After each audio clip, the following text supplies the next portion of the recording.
Okay, alam mo ba na ang mga elemento sa paligid natin mula sa hangin, lupa, hanggang sa katawan natin ay nagsimula sa proseso ng pagbuo ng universe? Kamangha-mangha, di ba? Now today, we will answer the question, how do heavier elements form after the Big Bang?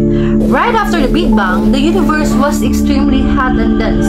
In the first few minutes, Big Bang nucleosynthesis produced mostly hydrogen and helium with tiny amounts of lithium and beryllium. Mabilis ang mga pangyayari noon that even your mind cannot imagine.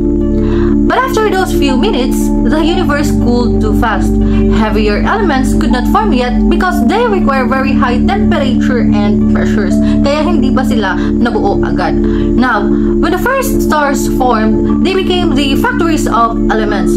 Inside their cores, stars fused hydrogen into helium.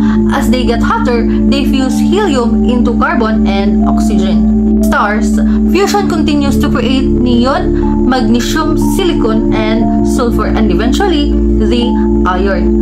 Napakalaking proseso ang mga nangyayari sa loob ng bituin.